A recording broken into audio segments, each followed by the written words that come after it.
Have you ever heard someone say England when they actually meant Britain? Or someone say UK when they were really just talking about England? You're not alone. These terms, England, Great Britain, and the United Kingdom, are often used in confusing ways. Even people who live there sometimes mix them up. But don't worry, by the end of this video, everything will finally make sense. We'll explain what each term really means, how they're connected, what makes them different, and how they all came together to form one of the most influential countries in the world. Now let's start with the basics by breaking down each name, England, Great Britain, and the United Kingdom, so you'll never mix them up again. When people talk about England, Great Britain, or the United Kingdom, they often think they mean the same thing, but they don't. England is just one country. It lies in the southern part of a large island in northwestern Europe. It's where you'll find famous landmarks like London, Oxford, Stonehenge, and Buckingham Palace. But even though England is the most well-known, it's only one piece of a much bigger picture. Now, the name Great Britain refers to the entire island that includes not just England, but also Scotland and Wales. So when someone says Great Britain, they're actually talking about three countries sharing the same landmass. England is just the southern portion. Scotland sits up north, and Wales lies to the west. So remember, Great Britain is the name of the whole island, not just one country. Then we have the United Kingdom, officially called the United Kingdom of Great Britain and Northern Ireland. This includes all of Great Britain, England, Scotland, and Wales, plus Northern Ireland, which is located on a separate island next door. So in the simplest terms, England is one country, Great Britain is three, and the United Kingdom is all four joined together under one flag. Let's now delve deeper and uncover how the United Kingdom actually came to be. Believe it or not, the UK didn't always exist the way we know it today. It was formed slowly over many centuries through war, royal marriages, treaties, and political decisions. Back in the 1200s, England began asserting control over Wales. Through military campaigns and political pressure, Wales gradually came under English rule. Then in the 1500s, during the reign of King Henry VIII, the connection was made official through a set of laws called the Acts of Union. From that point on, Wales was considered politically united with England. In 1603, something major happened. Queen Elizabeth I of England died without an heir. The crown passed to her closest relative, King James VI of Scotland. He became King James I of England too. This was called the Union of the Crowns. But even though both countries shared a monarch, they were still legally separate. That changed in 1707, when both parliaments agreed to unite. They passed another Act of Union, and a new country was born, Great Britain. Then in 1801, Ireland joined the Union, forming the United Kingdom of Great Britain and Ireland. But after years of conflict, most of Ireland became independent in 1921. Only the northeastern region remained, and that's how we ended up with today's United Kingdom of Great Britain and Northern Ireland. The United Kingdom may be one country, but it's made up of four distinct nations, each with its own deep identity, cultural flavor, and unique way of life. These aren't just regions or provinces. They are nations with their own histories, traditions, and even parliaments in some cases. First, there's England, the largest and most populated part of the UK, with around 56 million people. Its capital is London, which also serves as the capital of the entire UK. England is the political and economic powerhouse of the Union. It's famous worldwide for landmarks like Big Ben, the royal family, red double-decker buses, and prestigious universities such as Oxford and Cambridge. The UK's central government, including Parliament and the Prime Minister, is based in England. Moving north, we arrive in Scotland, with its capital in the historic city of Edinburgh. Home to around 5.5 million people, Scotland has a strong national identity. You'll find bagpipes, kilts, whiskey, and dramatic Highland landscapes. Though English is widely spoken, Scottish Gaelic still survives in certain areas. Scotland also has its own parliament, that manages key areas like education, healthcare, and transport. To the west is Wales, a proud nation of about 3 million people. Cardiff is its capital. The Welsh language is still actively spoken, especially in rural areas, and the culture is rich with choirs, castles, and rugby. Wales also has its own parliament called the Senedd, which handles local matters. Finally, across the sea lies Northern Ireland. Its capital is Belfast, and it's home to just under 2 million people. Though English is the main language, you'll also hear Irish Gaelic in certain communities. Northern Ireland has a complex history, marked by years of political tension. It has its own assembly, though it has been suspended several times due to disagreements between parties. Though united as one country, each of these 4 nations proudly maintains its own character, voice, and place in the story of the United Kingdom. Having known all these, let's now take a look at the differences that set each nation apart within the United Kingdom. Even though they form one country, these 4 nations are surprisingly different in language, law, education, and culture. For starters, the languages spoken vary from one region to another. In England, only English is spoken. In Wales, both English and Welsh are official languages, and Welsh is still proudly taught in schools. In Scotland, you'll hear English alongside pockets of Scottish Gaelic, especially in the Highlands and Islands.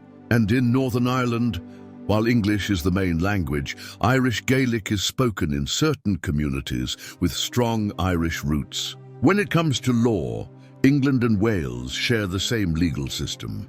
But Scotland and Northern Ireland each have their own separate systems, complete with different rules, court procedures, and legal traditions. Education and healthcare are also run independently. Each nation controls its own school curriculum and health services. For example, university tuition is free for students in Scotland, while students in England usually pay significant fees. And culturally, the nations celebrate different holidays, enjoy different traditional foods, and express identity through music and dress. Scotland is known for haggis and bagpipes. Wales takes pride in lamb, leeks, and male choirs. Northern Ireland is famous for its hearty Ulster fry. These differences may seem small, but they are powerful reminders that even in unity, diversity thrives. With that said, let's now shift our focus to what binds these 4 unique nations together. Despite their clear differences in language, culture, and governance, England, Scotland, Wales, and Northern Ireland share many important things that keep them united under the same national identity. First, they all operate under one central government.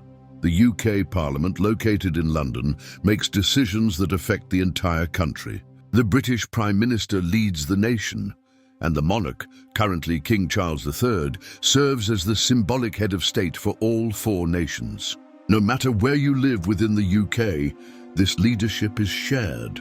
They also use the same currency, the British pound, which helps keep their economies closely tied. Citizens in all parts of the UK carry the same British passport, which gives them the same rights when travelling abroad and represents them internationally. When it comes to defence and diplomacy, the UK has a single military force and one foreign policy. This means decisions about war, peace, and global relations are made for the entire Union as one voice. And even in sports, unity shines through. Although they have separate teams for football, they all come together to compete as one in the Olympics under the name Team GB. These shared elements remind us that in many meaningful ways, the UK is still very much one nation, working together, standing together, and representing one another on the world stage. But why does all of this still feel so confusing, even after breaking it down? The truth is, even though the United Kingdom is officially one country, the way people talk about it and how people within it feel can make things more complicated than they seem. One of the biggest reasons for the confusion is the way the terms are used.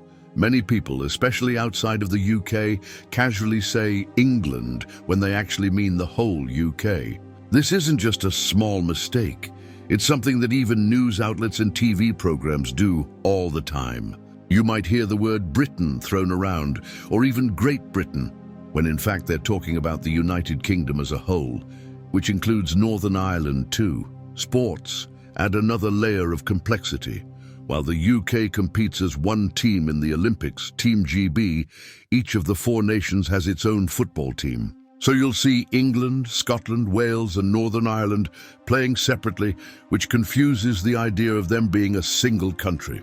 On top of that, national identity is deeply personal. Many Scots or Welsh people don't necessarily feel British. They feel Scottish or Welsh, and they prefer to be recognized that way. So while the UK is united politically, when it comes to personal identity, pride and culture, things can be far more divided than they appear on a map. Let's now take a look at an issue that continues to shape the future of the United Kingdom: the independence movements. While the UK remains one political entity today, not everyone is satisfied with that arrangement. Over the years, calls for independence have grown louder in certain parts of the Union, especially in Scotland. In 2014, Scotland held a historic referendum asking its people whether they wanted to leave the UK and become an independent country. The result was close. 55% voted to stay, while 45% wanted to leave. Though the vote was to remain, it revealed a deep divide. And many Scots still believe that independence is the right path, especially after the UK left the European Union, a move that most Scottish voters did not support. In Wales, the desire for independence has also been growing, though it remains a smaller movement. Still, more Welsh citizens are starting to talk about what a future outside the UK might look like. And in Northern Ireland, the conversation is even more sensitive. Many people there feel a strong connection to the Republic of Ireland through shared history, culture, and religion. Some believe that reunification with Ireland would be more natural than remaining in the UK. So while the United Kingdom stands as one today, its unity is not guaranteed forever. The pressures of history, identity, and politics continue to shape its future, and change, however slow, remains a real possibility. Finally, let's bring everything together in a simple way that's easy to remember. After all the history, politics, and geography we've explored, it helps to have a clear summary. So here it is: England is just one country. When you hear Great Britain, think of it as the large island that includes England, Scotland, and Wales, three nations sharing the same landmass. And when you hear the United Kingdom, it means all of Great Britain plus Northern Ireland, which lies across the sea on the island of Ireland. An easy trick to keep it all straight is this: just remember the letters ESWN that stands for England, Scotland, Wales, and Northern Ireland, the four nations that make up the United Kingdom. It's one country, yes, but with four very distinct identities, cultures, and voices. So the next time you hear someone mix up England with UK, or wonder what the difference is between Britain and Great Britain, you'll know exactly how to explain it. These places may be united politically, but each one carries its own proud story, and that's what makes the United Kingdom not only complex, but also deeply fascinating. So now you know the real difference between England, Great Britain, and the United Kingdom. You've explored how these nations came together, what makes them different, what holds them together, and why the confusion is still so common today. Next time someone mixes them up, you'll be ready to explain it with ease. If you enjoyed this video, give it a thumbs up, hit that subscribe button, and turn on the notification bell so you don't miss out on more fascinating stories about history, culture, and the world we live in. Drop a comment below. Have you ever been confused by these terms? Or do you have a story to share? We'd love to hear your thoughts. Thanks for watching, and as always, stay curious, stay informed, and keep exploring. I'll see you in the next video.